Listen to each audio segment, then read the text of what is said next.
All right, I think we're all back now. And with this, I would right away give the word to Mieke first to give us a short summary of what has been discussed in the biogas session. Thank you, Mieke. Yes, thank you. Am I already up? Yes. So we had very good discussions. We had a presentation from Finland on the biogas program there and how biogas is being promoted from Biowaste in Finland. And this is going very well into the right direction in the sense that Finland is promoting biogas more and more.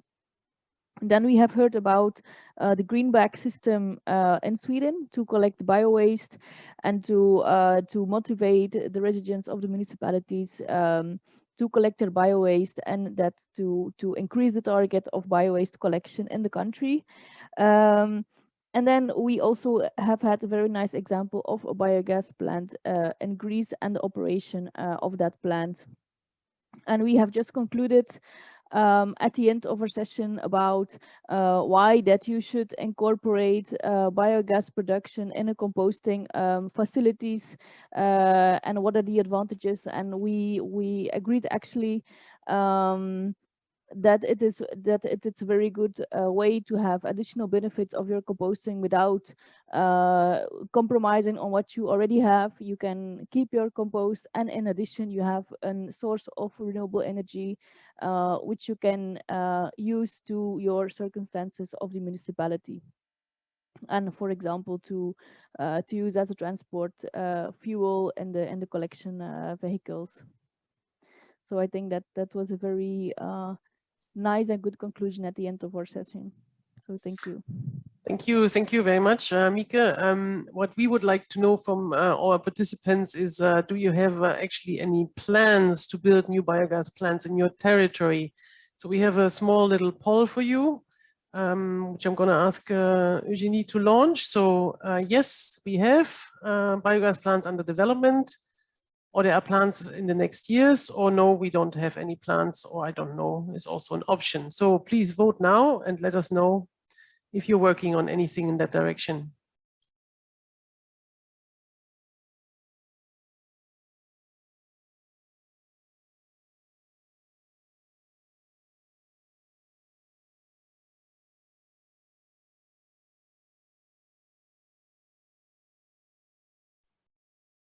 So maybe you have voted, so we can see. Oh, a lot of people don't know. Okay. But for the other half, we see that there are some under development and also in the next years. So that's 40%. If I see, that's also quite a good result. And under the I don't know, there might also be a good development. So thank you very much for having voted on that. So we come now to Jean-Benoit. Thank you also for letting us know what we have discussed in the composting session. Yeah, thank you. We had 3 presentations from various parts of Europe. So one from the municipality of Casal Grande in Italy, one from the city in Nitra in Slovakia, and one from Western Thessaly in Greece. And 3 different ways of approaching, let's say, home and decentralized composting. So the first one in Italy, where they used tax reduction to promote the use of home composting. Second one is more a community approach, where you've got a local association motivating people to do home composting and decentralized composting. And the last one is a pilot project where people are invited to given beans and invited to home compost. And we discussed a lot on the advantages and what it takes to make it work. And something very striking is the enthusiasm of local population in all those 3 places.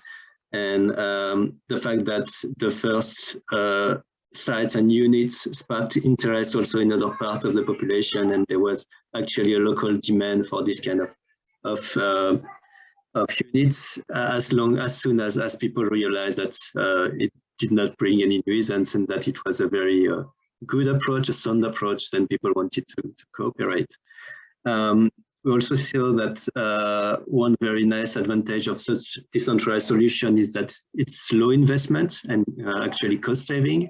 even though you need to help people and assist them, the bin equipment is very cheap, and then it saves quite some cost on collection and treatment.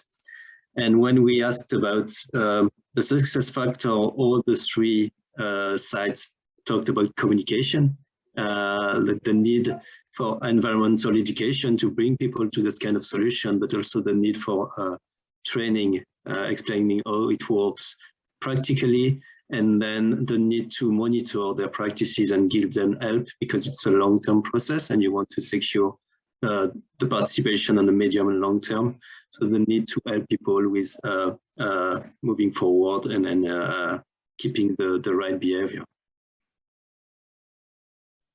Thank you very much, Jean-Benoit. I think also a very nice summary of what we have been discussing. And indeed, it was a super nice way of seeing how people got engaged. And since we have lots of discussions about citizen participation, I think this was an excellent example to see how people were really interested in doing that.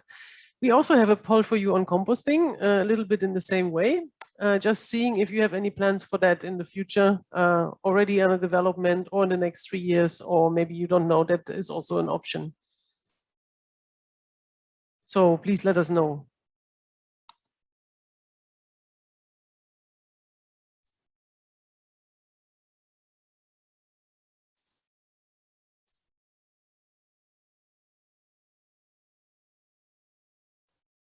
Well, thank you very much. I think you might have voted already. So let's see the results.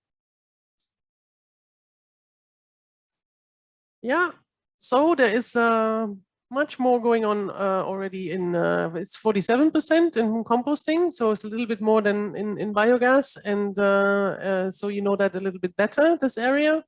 Excellent. So yeah, I think we have good plans. We see there's a lot going on in trying to meet the Biowaste challenge, and lots of activities. And I think it was a great opportunity today to learn what is already happening in different municipalities. And we hope we have been giving you a lot of inspiration for the future. With this, talking about the future, I would like to give the word to Marie Guiton, who is Policy Officer for Environment and Resource Efficiency at the Interreg Europe Secretariat, to let us know a little bit what are the opportunities within Interreg Europe and the policy learning platform to go ahead also in this area of biowaste and circular waste management in general. Please, Marie, yes, the word is yours.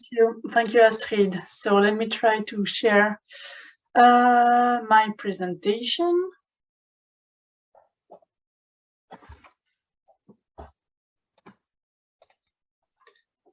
Okay, let me try to put it in full screen mode. Okay, can you see it in full screen? Yes, everything good. Excellent. Okay, so yeah, I'm going to give you a few words of about the next program, which is starting more or less soon now. I know that several of you are already part of the current program. Maybe some of you do not know yet or do not know very well the features of the Interreg Europe program. So I will, in my presentation, I will give you some hints about the content of this coming program, the 21-27 program, and highlight also the differences between the 14-20 program and the new one. So, well, for the one who know already the program, well, you will not be surprised, because overall we have the same objectives, which is to improve regional development policy instruments, and especially with this focus on investment for job and growth programs. How do we do so? Exchange of experience, what we were doing now in this workshop, but especially in the projects, also with exchange on good practices that you identify among the different regions. Some differences though among the current program and the coming one. Of course, the area, the number of countries involved is changing because we lose UK. However, Switzerland and Norway remain in the program area. And we are happy also to have a slight increase of budget, which means that we will be able to support a bit more projects or activities of the policy learning platform. Something also which is very important, an important change between the current program and the new one, is the evolution in the thematic priorities. So you are probably aware that in the 14-20 programs, we had selected 4 thematic priorities among the 11 ones defined by the European Commission. In the current program, I mean the new program, sorry, the 21-27, will have only one cross-cutting priority on capacity building. And thanks to this one cross-cutting priority, you will be able to work on the 6 thematic areas defined by the European Commission. We'll have, though, a concentration principle, meaning that we want that 80% of the funds is used on especially smart and green, and also in a lesser extent on social thematic area, but you will still be able to address the other priorities. And we are very happy of this also, because with this, well, especially for the one already involved in TO6 and in low carbon economy, this green thematic areas is a bit wider than what we were able to cover with the thematic objective of low carbon economy and environment and resource efficiency. So there is also especially a focus thanks to this green priority on climate change, among others.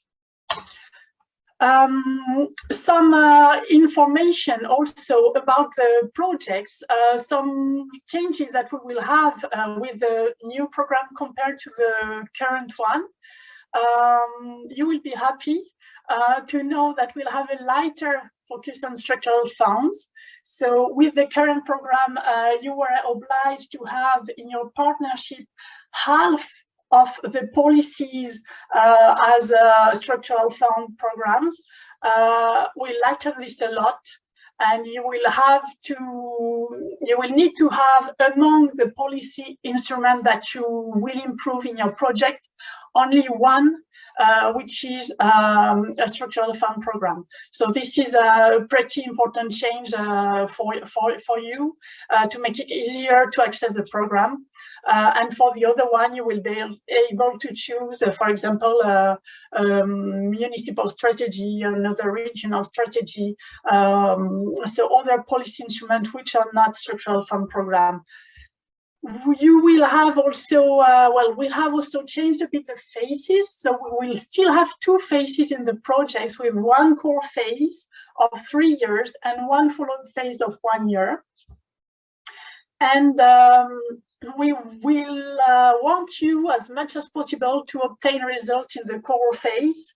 But if you are not able to achieve an improvement of the policies you address in the core phase, then you will have to prepare an action plan so that you can finally improve your policy instrument in the follow-up phase.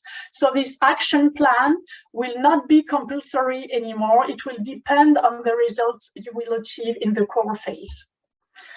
I'm sure also you will be happy to see that we have a difference concerning the pilot actions, which will be possible from the start of the projects and not only in the second phase, so the follow-up phase of the project. So this is also an important change for you to be aware of.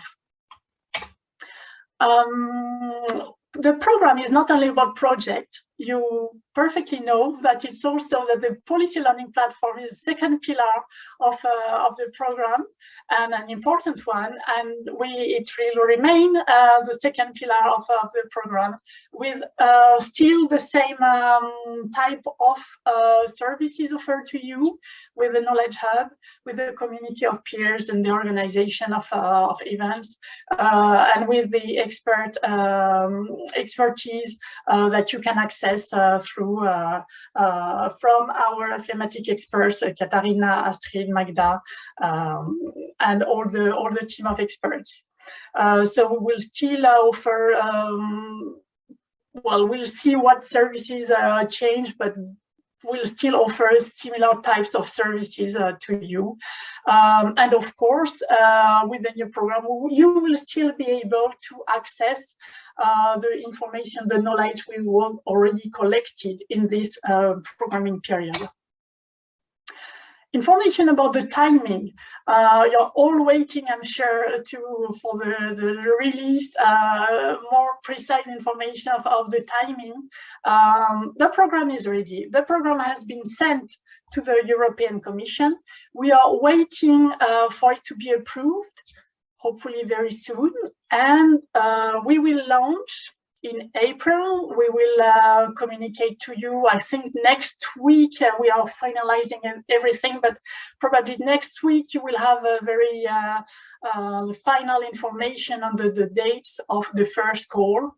So we plan to open it in April, and hopefully, if we are able to close it and then to assess all the proposal, maybe we will be able to approve the first project end of 22, or if everything goes well.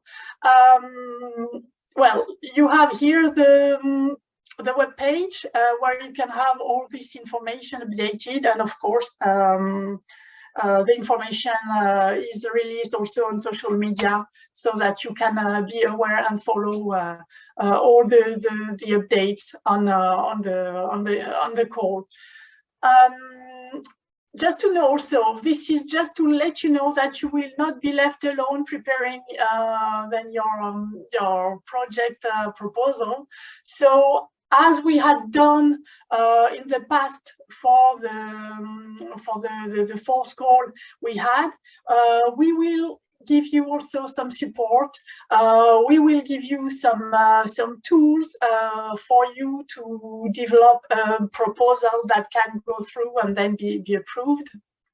So you will be able, again, to assess your ideas, to share your ideas with the people of the community, to get feedback also from us. We will, of course, provide you with all the documents you need to prepare your proposal. We'll have also events and Q&A sessions. Those were very popular among the applicants to prepare a good application. And also, there will be information days organized by your point of contact, your national points of contact. Actually, the information of some info days already took place. Some are taking place this month, next month. So you can also check on our website for the dates of the national info days. That's it for the future. Well, we hope with the discussions you had today, you have plenty of ideas also for proposals on biowaste streams, on composting again, and new plants for biogas, or any other idea. Well, we remain available. Thank you all for your attention. Thank you very much, Marie, for your nice presentation of the future. We have already two questions for you. One is, which is the role of civil society and NGOs in the program? How is the civil society included, involved, or consultant? And the second question, I think you can answer very fast, is there no info a day in Greece? So info in Greece, I don't know precisely. I would need to check on the web page with the info days. And for the other one, about the participation of the civil society, well, actually the target group of the program remains the same. So it's really public authorities. So we want that it's mainly public authorities which are part of the program, which are the partners in the program. However, we know sometimes it's not possible, or also not even that public authorities maybe are the main partners. In those cases where public authorities are not the main partners, we want them to be associated partners. So, well, we will explain you all those details also later, but I mean, this focus on public authorities is very important that you have it in mind.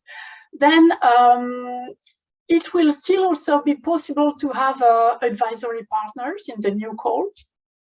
So this is for especially for technical partners who do not address a specific policy instrument, but who have a broad coverage on the content, who can bring knowledge to all the partners.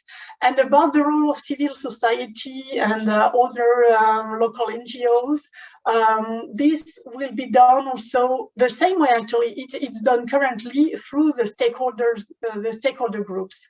So you will be able to discuss the content of the project within stakeholder meetings, just like you are able to do currently in the current programs. Thank you very much, Marie, for your answers. As Katharina is pointing out, civil society is going to be a main part and target of the work as well. So I think there is a lot of interest in that. So I'm sure you're going to be involved. And just a very short answer, please, Marie. How long, how much time will projects have to between the proposal deadline? I mean, how much time they will have to submit a new proposal? That's correct now. Yeah, well, all this information about the precise dates will be released very soon. I think we plan to release this information on the precise timing of the call next week. Well, stay tuned to get this information. Stay tuned is very good. Well, thank you very much, Marie, for pointing this out. We will have, after this first event in our circular waste management series, we will have 3 more events for the moment. Next week on the 3rd of February, we will have a circular waste management series on plastics waste. On the 10th of February, we will work on WUI. And on the 17th, we will have a webinar on construction and demolition waste. And we are very interested in knowing from you if there's other subjects which you would find interesting, which we can cover with the policy learning platform or even in Interreg Europe. So maybe you can also help us finding this out. Please vote now. We have 2 small polls for you where you can let us know. You have, of course, multiple choice again.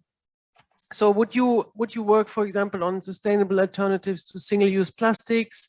Textiles waste, very important, reuse and repair, successful awareness campaigns in the area of circular economy and waste, deposit return systems and pharmaceutical waste, or would you like to work on water scarcity, zero pollution of air, soil and water, restoration of ecosystems, farm to fork and urban gardens? So that's what we are proposing. If it's other, then I would also ask you to fill this in the follow-up survey, which you will see once you have been leaving this event. So please let us know. Vote now. You have multiple choice. You can directly influence how we are working in the future and what interesting subjects we can bring to you.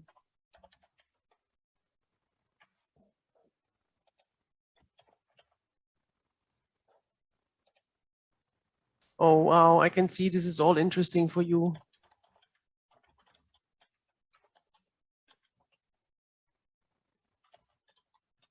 Wow, I think we have been proposing you quite an interesting set of possibilities here.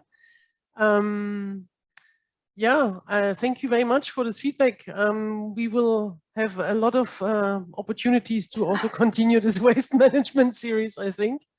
Well, this is interesting. We will also officially launch a Make-A-Wish survey again, where you can state this officially, and also you have the opportunity to state this in this feedback survey, which is now coming after the event. So thank you very much for your input and your proactive contributions and questions. If you have more questions, we're here for you. You can address us very easily. We're happy to help you in any shape or form. We can have written answers. We can also organize different individual services for you, like matchmakings or peer reviews, where you can discuss your policy challenges. So thank you very much for joining us. Thank you very much to the speakers for their really interesting presentations. Thank you very much to Mieke and to Jean-Benoit for their discussant roles and their great keynote speeches. And of course, thank you very much to Marie, Katharina, Magda, and the colleagues from the communication team for making this all possible in such a smooth and nice way. It's a great pleasure to be able to work so professionally. So thank you very much. Be in touch and work on meeting the Biowaste challenge. It's one of the biggest ones in our waste management system. So thank you very much to all. Stay safe, stay healthy, and see you soon.